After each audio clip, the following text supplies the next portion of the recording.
Hello friends, myself Saroj Saini और मैं आपका आपके अपने YouTube channel expert 2.0 class edge में बहुत बहुत स्वागत करती हूँ। आ जाइए, आज की क्लास अटेंड करते हैं। आज की क्लास आपके लिए बहुत इंटरेस्टिंग होने वाली है। आज की क्लास में हम लोग आपके लिए लेकर आए हैं MCQ यानी टेस्ट सीरीज समस्थानिक और संभारिकों के बारे में, यानी आइसोटोप और आइसोबार्स की क्लास की जो टेस्ट सीरीज है, क्लास आपकी कंप्लीट हो गई थी, इसलिए हम आप लोगों के लिए आज टेस्ट सीरीज लेकर आए हैं। तो आइए स्टार्ट करते हैं आज की क्लास और आ जाइए आप फटाफट ज्वाइन कीजिए, साथ साथ हमारे साथ प्रैक्टिस कीजिए, क्वेश्चन सॉल्व कीजिए, ताकि आपको पता रहे कि अब तक आपने जितना पढ़ा है उसमें से आपके कितने क्वेश्चन आप सही अटेम्प्ट कर पा रहे हैं और कितने क्वेश्चन में आपको किस तरह की प्रॉब्लम हो रही है। चलो चलते हैं हम लोग आज क्वेश्चन नंबर 1 की तरफ, आइसोबार और आइसोटॉप्स वाले टॉपिक में से। चलो स्टार्ट करते हैं। क्वेश्चन नंबर 1, प्रोटियम में नहीं पाया जाता, यानी इनमें से प्रोटियम के अंदर क्या नहीं पाया जाता। इसको समझने से पहले अपन चलते हैं। हाइड्रोजन के 3 आइसोटोप होते हैं, 1H1, 1H2, 1H3। ये हाइड्रोजन के 3 आइसोटोप्स हैं, जिसमें इसको बोलते हैं प्रोटियम, इसको बोलते हैं ड्यूटीरियम और इसको बोलते हैं ट्राइटियम। तो आपसे ये पूछा है कि जो प्रोटियम है उसमें इनमें से क्या नहीं पाया जाता। तो देखो, इसके स्ट्रक्चर को हम समझते हैं ताकि हमें समझ में आए कि जो 1H1 यानी प्रोटियम है, इसके अंदर क्या नहीं पाया जाता।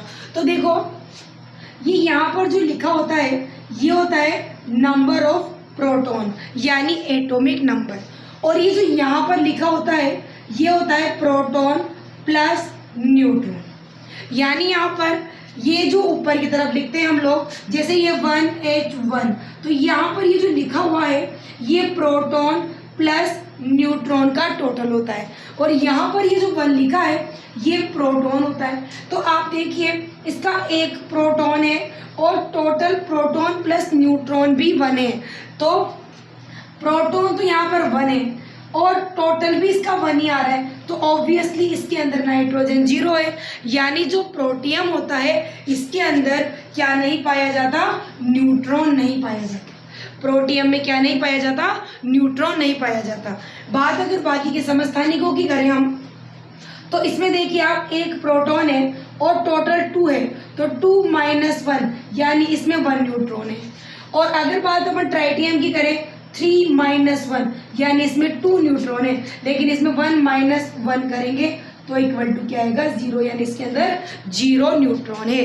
तो प्रोटियम में 0 न्यूट्रॉन, ड्यूटीरियम में 1 न्यूट्रॉन और ट्राइटियम में 2 न्यूट्रॉन्स होते हैं। तो इसका आंसर आ जाएगा हमारा न्यूट्रॉन। प्रोटियम में क्या नहीं पाया जाता, तो प्रोटॉन पाया जाता है, इलेक्ट्रॉन पाया जाता है, लेकिन इसमें न्यूट्रॉन नहीं पाया जाता। इसके बाद हम चलते हैं क्वेश्चन नंबर 2 की तरफ। आइए देखते हैं क्वेश्चन नंबर 2 क्या है।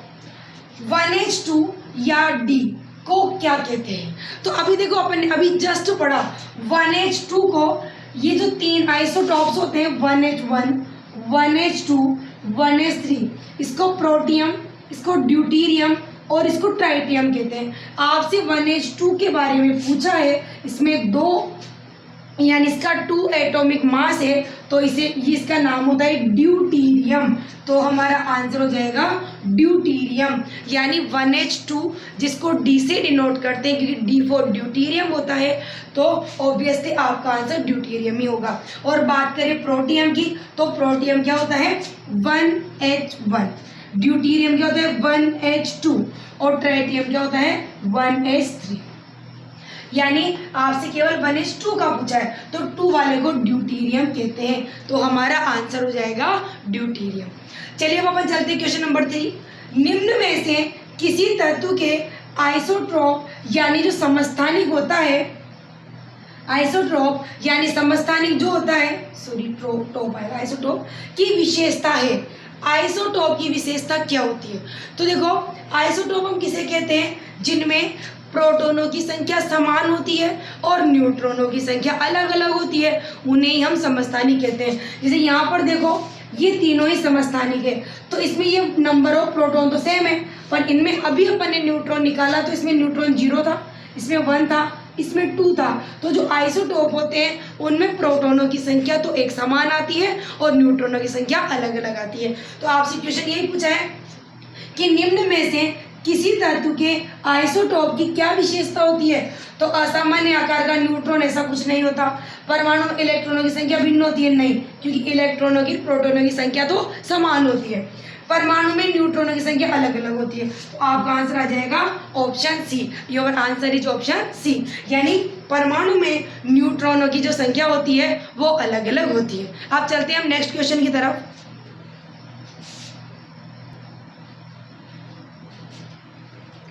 क्वेश्चन नंबर 4, पर विभिन्न परमाणु द्रव्यमान वाले समान तत्वों के परमाणुओं को कहा जाता है। यानी ऐसे तत्व जो ऐसे परमाणु जो एक ही तत्व के होते हैं लेकिन उनमें द्रव्यमान अलग अलग होता है। तो देखो, आपने आइसोटॉप्स और आइसोबार पढ़े होंगे। आइसोटॉप्स तो वो होते हैं जिनमें परमाणु संख्या तो समान होती है परंतु द्रव्यमान संख्या अलग अलग होती है, और आइसोबार क्या होते हैं जिनमें द्रव्यमान संख्या तो समान होती है परंतु परमाणु संख्या अलग अलग होती है। अब बात करें, यहाँ पर आपसे पूछा है विभिन्न परमाणु द्रव्यमान वाले, यानी जिनका परमाणु द्रव्यमान अलग अलग होता है। तो बात करें आइसोटोप की, तो आइसोटोप क्या होते हैं? जिनकी परमाणु संख्या अलग अलग होती है, द्रव्यमान संख्या अलग अलग होती है लेकिन परमाणु संख्या समान होती है। तो आपसे यही पूछा है जिनका परमाणु द्रव्यमान अलग अलग होता है, तो वो क्या होंगे? आइसोटोप्स होंगे। क्या होंगे? आइसोटोप। अब अगर बात करें आइसोबार की, तो आइसोबार क्या होते हैं? जिनमें परमाणु द्रव्यमान तो सेम होता है, इसमें तो उल्टा आपसे अलग अलग पूछा है, लेकिन आइसोबार होते हैं जिनमें परमाणु का द्रव्यमान तो एक जैसा होता है लेकिन उनमें परमाणु संख्या अलग अलग होती है। और दूसरी बात, ये अलग अलग तत्वों के आइसोबार होते हैं, यानी इसमें तत्व अलग अलग होते हैं लेकिन यहाँ पर सेम तत्व के हैं। तो सेम तत्व के वो परमाणु जिनका द्रव्यमान अलग अलग होता है उन्हें आइसोटोप कहते हैं। अब बात करें आइसोमर की, आइसोमर क्या होते हैं? तो आइसोमर वो होते हैं अलग अलग प्रकार के एक ही समूह के यौगिक, उन्हें आइसोबार कहते हैं। यानी जैसे कार्बन होता है तो कार्बन में जैसे 5 कार्बन वाले पेंटेन होते हैं तो उन 5 कार्बन वालों को पेंटेन, आइसोपेंटेन, नियोपेंटेन इस तरह से अलग अलग रूप में दर्शाते हैं, लेकिन उनमें सभी में परमाणुओं की संख्या बराबर ही होती है मगर उनका सूत्र अलग अलग होता है। तो ऐसे यौगिक जो एक ही परमाणुओं से मिलकर बने होते हैं उनमें परमाणुओं की संख्या तो समान ही होती है लेकिन उनको व्यवस्थित करने का तरीका अलग अलग होता है, उन्हें आइसोबार कहते हैं, आइसोमर कहते हैं। चलो क्वेश्चन नंबर 5 की तरफ चलते हैं। एक नाभिक की परमाणु संख्या Z है, यानी आपको क्या दे रखी है? परमाणु संख्या Z। यहाँ पर लिख लेते हैं परमाणु संख्या दे रखी है Z, और परमाणु संख्या को हम क्या बोलते हैं? प्रोटॉनों की संख्या। तो आपको प्रोटॉन की संख्या कितनी दे रखी है? Z दे रखी है। और परमाणु द्रव्यमान आपको दे रखा है M, यानी आपको परमाणु द्रव्यमान दे रखा है M। अब परमाणु द्रव्यमान क्या होता है? Proton plus neutron. परमाणु द्रव्यमान को किससे लिखते हैं? प्रोटॉनों की संख्या प्लस न्यूट्रॉनों की संख्या की योग के बराबर लिखते हैं। अब आपसे पूछा क्या है? न्यूट्रॉनों की संख्या बताइए। तो देखो, आपको याद है प्रोटॉन प्लस न्यूट्रॉन दे रखे हैं आपको टोटल द्रव्यमान, और इसमें से Z आपको दे रखा है ये प्रोटॉन जो कि आपको बताने हैं। तो सिंपल सी बात है, ये तो आपका हो जाएगा Z और ये आपका हो जाएगा M। तो आपका आंसर क्या आ जाएगा? उल्टा लिख दिया शायद हमने। ये तो हो जाएगा आपका द्रव्यमान M और ये हो जाएगा आपका Z, तो M माइनस Z। तो आपका आंसर आ जाएगा M माइनस Z। यानी देखो, हम इसको एक बार थोड़ा सा दोबारा समझते हैं।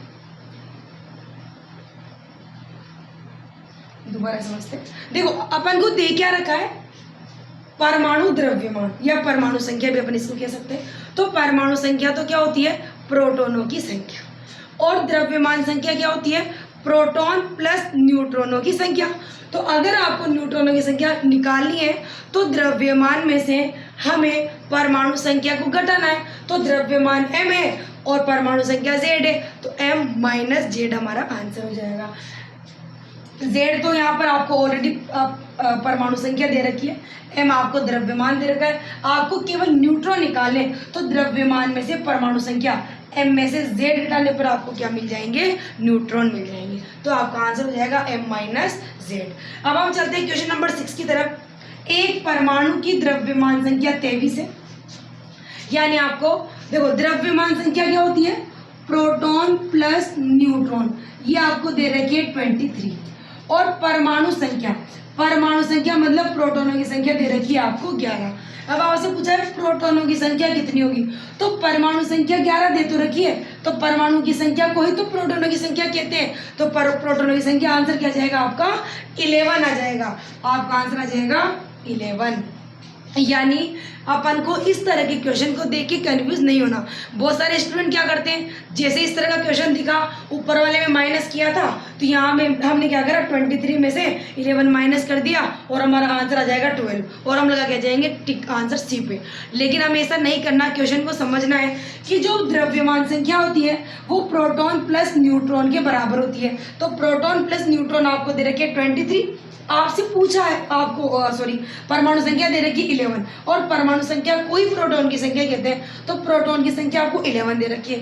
अब आपसे पूछी भी प्रोटॉनों की संख्या ही है, तो आपका आंसर क्या हो जाएगा 11। तो इसकी प्रैक्टिस करो, फिर चलते हैं नेक्स्ट क्वेश्चन की तरफ।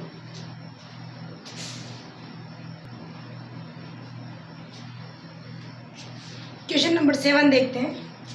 AMU किसकी इकाई है? तो देखो सबसे पहले तो बात करें AMU की फुल फॉर्म क्या होती है।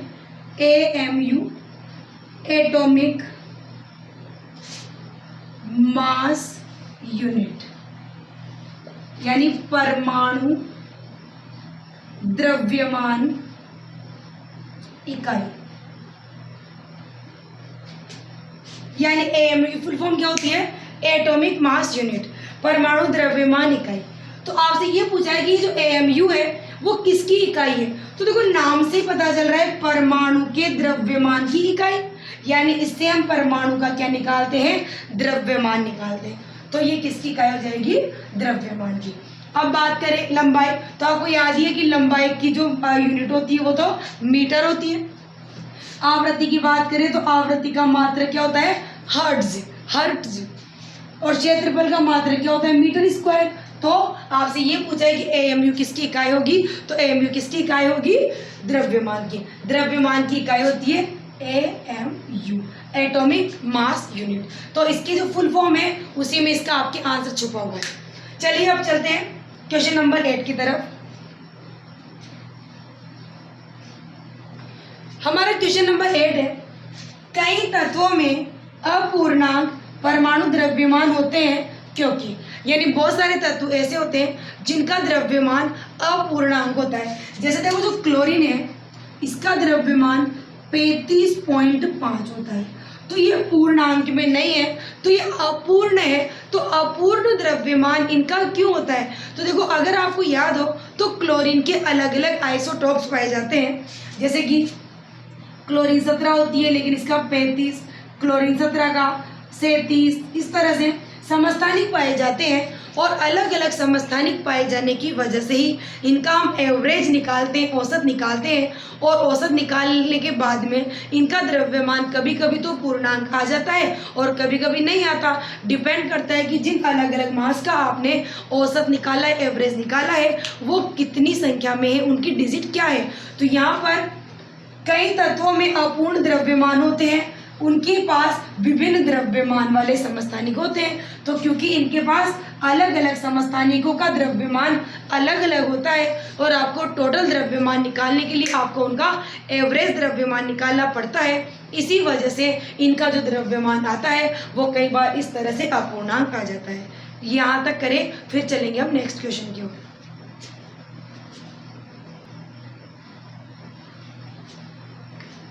क्वेश्चन नंबर 9, निम्न में से समबारिक के समूह को पहचाने। आपको समबारिक पहचानने हैं, तो सबसे पहले समबारिक की डेफिनेशन याद रखें। समबारिक, पहली बात तो अलग अलग तत्वों के परमाणु होते हैं, यानी उनमें जो तत्व आएगा या आएंगे वो सेम नहीं होंगे, अलग अलग तत्व होंगे।